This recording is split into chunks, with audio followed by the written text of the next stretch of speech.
Je me permets de m'exprimer directement à vous afin de vous expliquer le pourquoi de cette vidéo. Sur l'onglet communauté de la chaîne, j'ai publié récemment un post afin de vous exposer la programmation actuelle de la chaîne. Il vous suffit juste de commenter ce post en me faisant part des sujets que vous souhaitez me voir traiter, et je m'exécuterai. Et comme je tiens toujours parole, en tout cas j'essaye, voici la vidéo d'aujourd'hui. Lorsque les légions Space Marine ont été divisées en chapitres plus petits à la fin de l'hérésie d'Horus, les Dark Angels ont été l'un des rares chapitres à ne pas utiliser l'organisation strictement établie par Reboot Guilliman. Cela dit, un observateur extérieur aurait du mal à repérer les différences entre les Dark Angels et un chapitre rigidement organisé selon le codex, comme les Ultramarines. C'est dans l'organisation des niveaux supérieurs que les écarts par rapport au codex Astartes peuvent d'abord être constatés.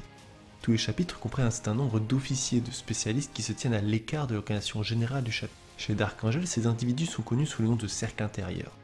Les membres de ce cercle peuvent être affectés au combat avec une compagnie classique. Chacune des 10 compagnies que compose le chapitre est dirigée par un maître qui a gravi les échelons de la Deathwing et qui est aussi un membre du cercle intérieur. Sur les 10 compagnies que compose le chapitre des Dark Angel, les deux premières sont uniques et ne suivent pas les organisations standards du codex. La première compagnie s'appelle la Deathwing et se compose de troupes vétérans combattant en armure Terminator. La Deathwing est une force d'assaut capable de marcher stoïquement dans la gueule de l'ennemi. Elle est le point serré du cercle intérieur, la libératrice de la justice aveugle, et personne ne peut résister à son implacable fureur. Pour elle, aucun adversaire n'est trop puissant pour être soumis, aucune mission n'est trop périlleuse pour être accomplie. Sa réputation est telle que la simple vue d'une armure de couleur os peut suffire à mettre l'ennemi en fuite. La première compagnie de la plupart des chapitres se compose de vétérans qui peuvent combattre en armure Terminator ou en armure assistée, selon les exigences du chapitre ou du champ de bataille. Les Dark Angels sont cependant inhabituels dans leur maintien d'une compagnie entière d'armure Terminator, ce qui laisse imaginer les myriades de reliques cachées dans les tréfonds du roc, et prouve l'importance que revêt leur véritable mission pour le chapitre. Beaucoup de ses membres ignorent, mais ils sont l'arme ultime du chapitre pour traquer les déchus, l'élite guerrière en charge de la recherche et de la capture de ces renégats. C'est pourquoi seuls ceux qui ont déterminé une habileté extraordinaire et une loyauté sans faille au chapitre peuvent se permettre de subir les rituels initiatiques éreintants permettant d'intégrer la Deathwing. Lors de ces rituels, ils apprennent morceau par morceau la vérité sur les origines du chapitre et la trahison de Luther. Ils voient alors grandir leur mépris qui se transforme en colère puis les remplit de haine. Ils sont alors prêts à tout pour assurer la vengeance du chapitre et son absolution. Une telle dévotion fait d'eux des guerriers prêts à suivre n'importe quel ordre pour remplir les objectifs du chapitre, peu importe le coût. A l'origine, l'armure Terminator utilisée par la Deathwing était peinte en noir, mais elle a été recolorée en blanc os en l'honneur d'une bataille livrée il y a longtemps. La légende du chapitre indique qu'un groupe de frères de la Deathwing est revenu sur leur monde natal, seulement pour trouver leur peuple asservi par un envahisseur Xénon. Respectant les traditions de leur peuple, les frères ont ainsi peint leur armure en blanc, symbolisant qu'ils étaient des hommes morts, marchant tels des fantômes au devant de la mort. Combattant à travers des hordes de Genestealers, les frères ont pénétré profondément dans le repère des extraterrestres, affrontant la plus grande Genestealer jamais rencontrée auparavant. La bataille contre cette bête coûta la vie de l'archiviste du groupe, mais celle-ci fut abattue et le monde libéré de la domination Xéno. Depuis ce jour, les membres de la Deathwing ont continué à porter leur armure Terminator blanc comme l'os, en souvenir solennel du sacrifice de leurs prédécesseurs. Il est à noter que ces légendes sont racontées aux frères au fur et à mesure qu'ils progressent dans les rangs du chapitre.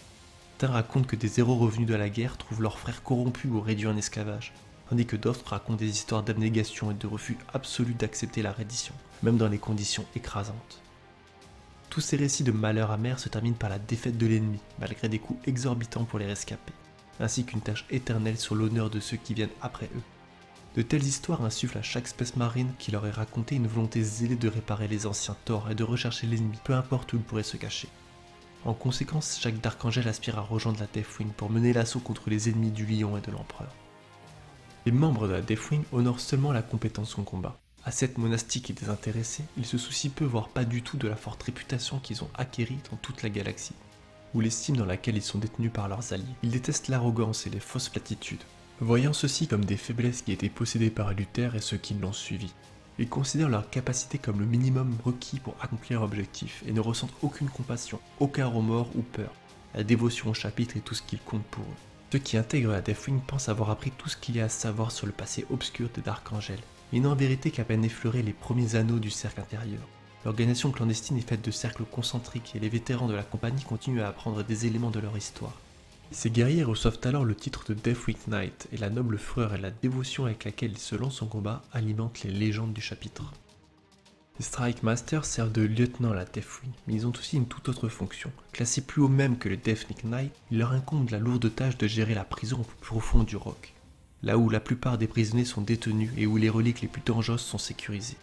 Pour certains chapitres, la gestion de leurs cellules est une tâche subalterne, mais pour les Dark Angels, le danger posé par ceux qui les retiennent sont si grands que rien de moins que certains des plus grands héros du chapitre suffisent à peine à la tâche.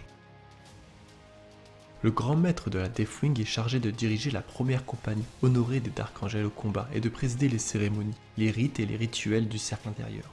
Le grand maître actuel de la Deathwing est le stoïque maître Belial. Les annales dans lesquelles la vie de Belial est enregistrée sont enfermées, conservées uniquement aux yeux des futurs grands maîtres qui pourront apprendre des nombreuses victoires. Il est dit qu'il vient du monde semi-féodal de Bregundia, né dans un ordre chevalier connu sous le nom de la Société de l'Étoile Noire. Fils du magistrat Milichum de la Société, Belial était destiné dès sa naissance à être un guerrier et un chef et a été élevé en conséquence. Il a appris à manier une épée dès qu'il a pu en soulever une, et dans son jeune esprit se sont répandus tous les principes de la chevalerie bregundienne. Les stratégies militaires, les préceptes de commandement. Les dossiers disent que quand un aumônier des Dark Angels est arrivé sur le monde à la recherche de nouveaux aspirants, Belial l'aurait défié en combat singulier. Bien que le jeune homme ne soit pas encore augmenté et qu'il fût vaincu, il aurait tant impressionné l'aumônier qu'il fut rapidement recruté. Il fut alors amené au Roc où sa détermination et son courage le virent rapidement exceller dans tous les domaines de sa formation. Belial est un guerrier né dont la poisse au bolter et à l'épée ont toujours été remarquables, même parmi ses frères. Sa technique est sans fioriture, son style est tout sauf théâtral et ses mouvements sont mesurés. Déjà en tant que novice, seuls les maîtres parvenaient à le vaincre à l'entraînement. Tout au long de son ascension, frère Belial était apprécié pour son perfectionnisme, se châtiant lui-même au moindre tir raté. En tant que commandant, Belial n'avait guère de goût pour le triomphe, ayant plutôt tendance à pleurer les morts et à se morfondre pour ses erreurs. Le subalterne finissait toujours par attendre après chaque opération, même la plus grande victoire, la pénitence que Belial ait exigée d'eux. Entraînement en combat, cantique ou rite d'expiation. Une telle discipline ne causait aucune plainte, car il était évident que Belial était vertueux, et ses résultats incontestables. Belial était auparavant le maître de la 3e compagnie des Dark Angels. Il a atteint le rang élevé de maître lors de sa victoire sur la croisade noire de Furion, un seigneur du chaos de cordes ayant rasé 17 systèmes solaires. Celui-ci le vainquit en combat singulier tandis que sa vaillante compagnie de combat déchira les hordes du chaos à l'aide de tirs de bolter et d'armes lourdes. C'est en reconnaissance de ses compétences supérieures que le grand maître Azrael offrit à Belial une épée énergétique, l'épée du Silent. Une arme fabriquée à partir du même fer météoritique que sa propre lame, l'épée des secrets. Sa lame d'obsidienne semble absorber les sons et paraît crépiter avec encore plus de force lorsque cela se produit. Cette arme mortelle remonte à la fondation du chapitre et est l'un des puissants symboles des actes de bravoure de Belial. Belial a également joué un rôle déterminant dans la bataille de Picinia, où il a commandé sa compagnie de combat assistée de la Deathwing. Dirigée par le tristement célèbre seigneur de guerre orc Ghazghul Maghul Traka, l'invasion de Picina a été menée à l'aide de téléporteurs grossièrement façonnés pour déployer des milliers de guerriers orcs sur la surface de la planète.